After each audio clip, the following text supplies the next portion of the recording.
Assalamu alaikum. Welcome back to CS with Yasin channel. In lecture 1, we have only discussed the introduction of theory of automata, what is theory of automata, and then the major branches in theory of automata. And in today's lecture, we are going to discover some more topics like set functions, transition rules, directed graph, and proof methods and language, which are the basic building blocks in our theory of automata subject and theory of computation subject. So let's start our today's lecture. First, we have to discuss what is set and why we use set in theory of automata subject. Today, we will also explore why we use set, graph, and all these topics in theory of automata and how these are beneficial. So, start with our definition of set. Set is a unordered collection of distinct elements. We have learned in math that a set contain only unique elements. Set के अंदर कोई ना कोई जो element होते हैं वो एक अनऑर्डर्ड कलेक्शन होती है डिस्टिंक्ट एलिमेंट की। डिस्टिंक्ट हमें कहते हैं उस चीज को जो यूनिक होती है, जो उस जब बार बार रिपीट नहीं होता। जो एक दफा चीज आ जाती है सेट के अंदर वो दोबारा दोबारा हम नहीं लिखते। इसी तरह अगर हम सबसेट को देखें, सबसेट क्या होता है कि ए सबसेट ऑफ बी कब होगा, जब एवरी एलिमेंट जो ए का होगा वो बी के अंदर कंटेन्ड होगा, तो हम क्या कहेंगे कि ए सबसेट ऑफ बी है। इसी तरह हम ए जो है we write x belong to A to say an element is inside A. अगर कोई एलिमेंट किसी के अंदर होगा तो हम उसको बिलोंग के सिंबल यूज करेंगे। सिर्फ हमने रिवाइज करना है सेट का थोड़ा सा, क्योंकि सेट हमने पहले काफी थारोली पढ़ा हुआ है, तो इस सब्जेक्ट के लिए हमें कहाँ जरूरी है वो भी मैं अभी बताता हूँ। फिर इसके बाद जो मेजर हमने यूज कर रहे होंगे फंक्शन के साथ भी, रिलेशन में भी, वो कार्टेशियन प्रोडक्ट है, वो सेट का ही एक कंसेप्ट है।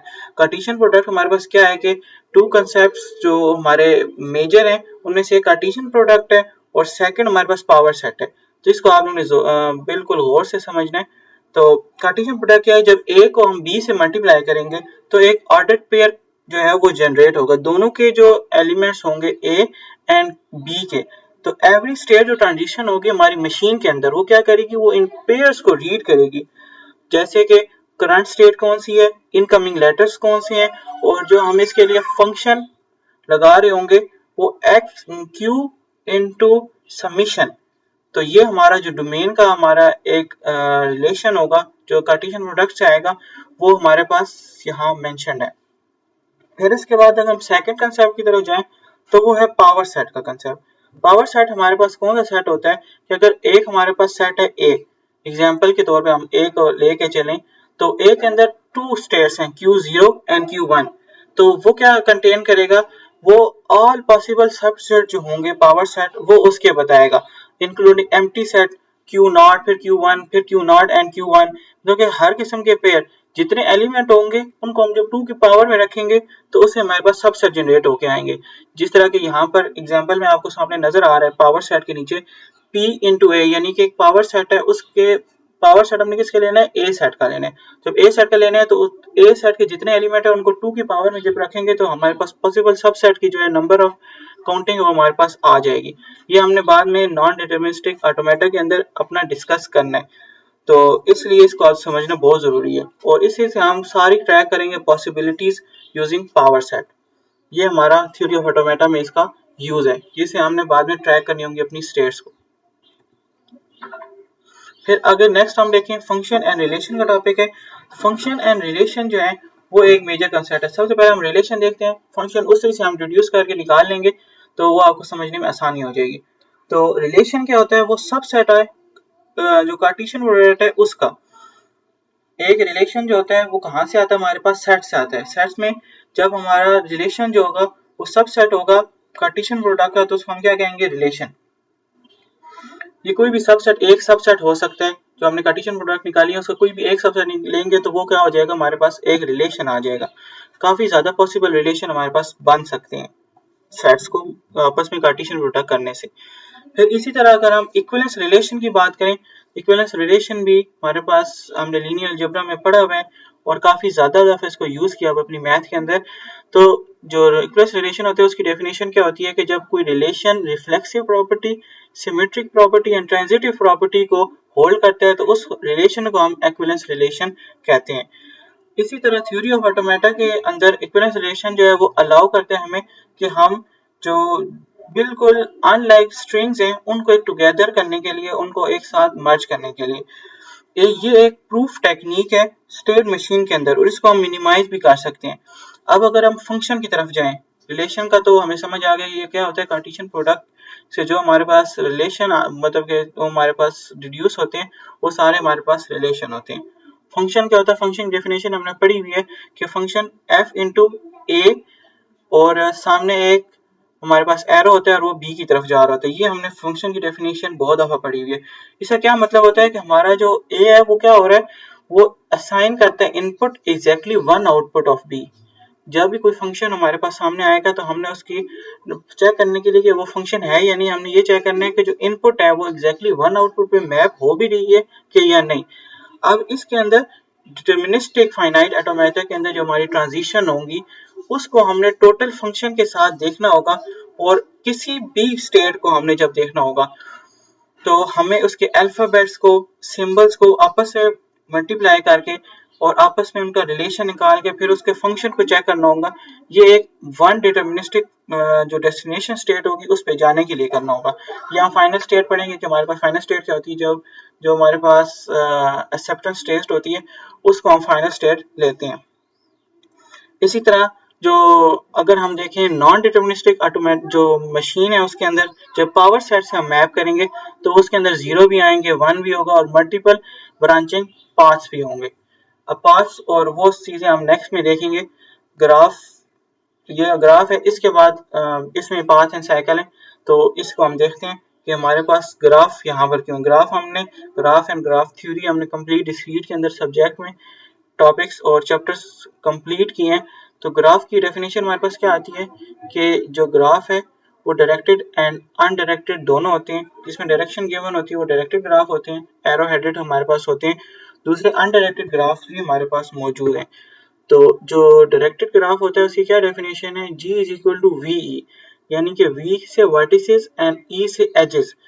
ये हमारे पास इसकी सिंपल सी डेफिनेशन है, यानी कि जो ग्राफ होगा उसमें क्या होगा, वर्टिसेस भी होंगे एंड हमारे पास एजेस भी होंगे। और हम इसको कहाँ यूज करेंगे अपने थ्योरी ऑफ ऑटोमेटा में, जब हमने स्टेट मशीन ड्रा करनी होगी। तो जो हमारे सर्कल्स हमें स्क्रीन पर नजर आ रहे हैं, ये 5 3 2 1, ये हमारे वर्टिसेस हैं। और एजेस जो है हमारे, जो एरो इनमें एक तरफ से दूसरी तरफ हमारी स्टेट ट्रांजिशन हो रही है, ये हमारे पास एजेस हैं और ये लेबल्ड होंगे। जो हमें फंक्शन दिया जाएगा उसको यूज करके हम इनकी ट्रांजिशन निकालेंगे। फिर हमें पता चलेगा एक हमने जो है वर्टिस से हमने किस वर्टिस पे जाना है, और फिर उस एज के ऊपर उसी डायरेक्शन में हम एरो लगाएंगे और वही हम फंक्शन लिखेंगे, यानी कि ए यूज किया या बी यूज किया, जो भी यूज किया वो हम उसके ऊपर मेंशन करेंगे।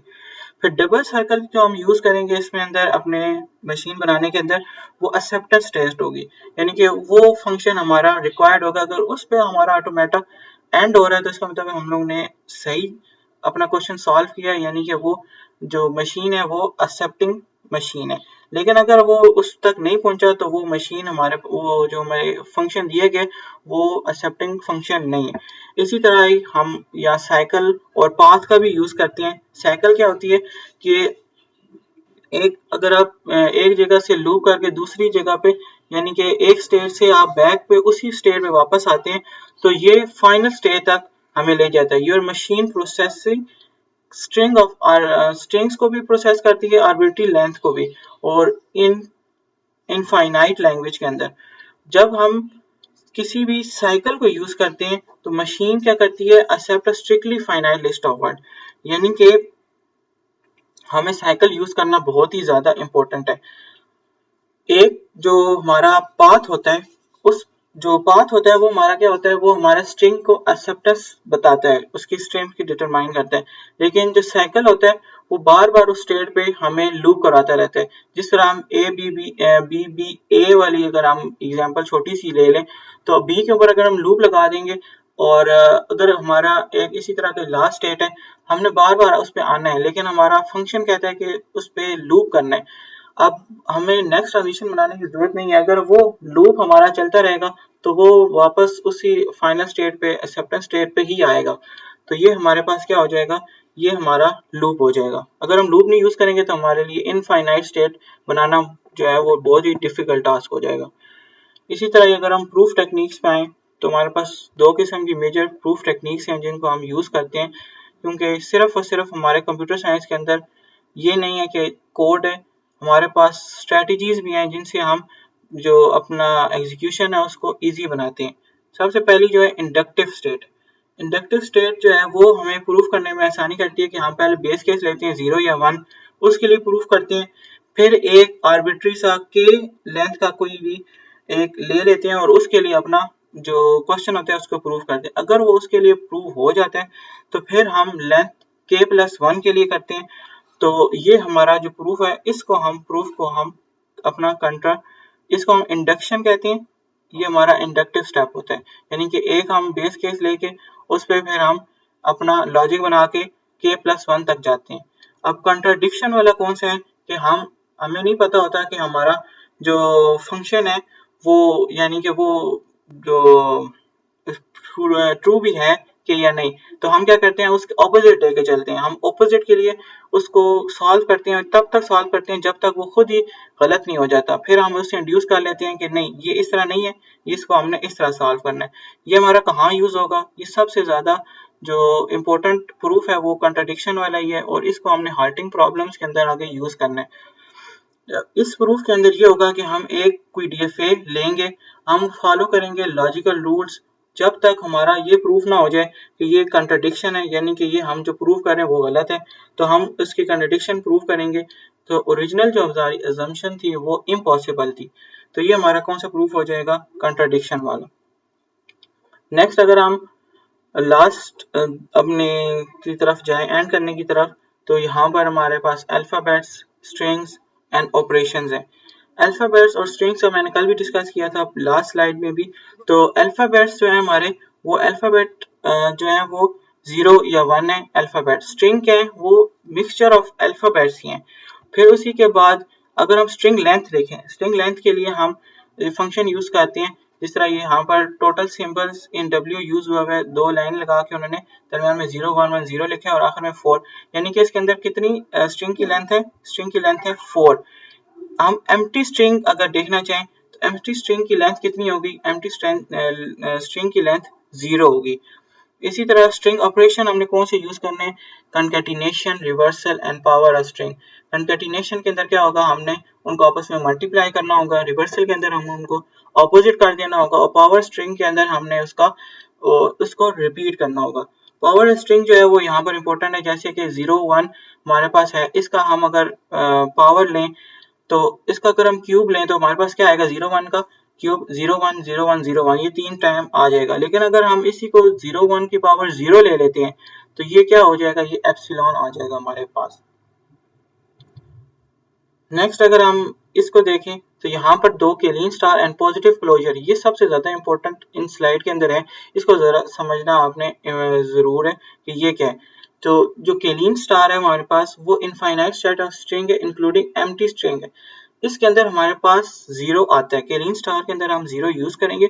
और पॉजिटिव क्लोजर हमारे पास ऐसा सेट होगा जिसके अंदर हमारा डायरेक्ट पॉजिटिव से शुरू होंगे। दोनों के अंदर जो मेजर डिफरेंस है वो यही है और इसी को याद रखना, और ये पेपर के अंदर आता है और ये बहुत इंपॉर्टेंट टॉपिक है हमारा। नेक्स्ट अगर हम जो नेक्स्ट लेक्चर के अंदर हम डीएफए बनाना स्टार्ट कर देंगे तो नेक्स्ट लेक्चर सबसे ज़्यादा इंपॉर्टेंट होगा। और ये जो मैंने आज सारी चीज़ें डिस्कस की हैं, ये सारी चीज़ें हम अपने जब ट्रांजिशन और अपने फंक्शंस बनाएंगे तो उनके अंदर हमने मशीन्स, उनके अंदर हमने लैंग्वेजेस के अंदर ये सारी चीज़ें यूज़ करनी। अगर आप लोगों को ये लेक्चर अच्छा लगा है तो आप लोग नीचे कमेंट कर सकते हैं। बाकी लेक्चर 2 का मैं नेक्स्ट जल्द से जल्द अपलोड करूँगा इसका नेक्स्ट लेक्चर, और उसके अंदर हम ट्रांजिशन फंक्शन सारा कुछ बनाना सीखेंगे।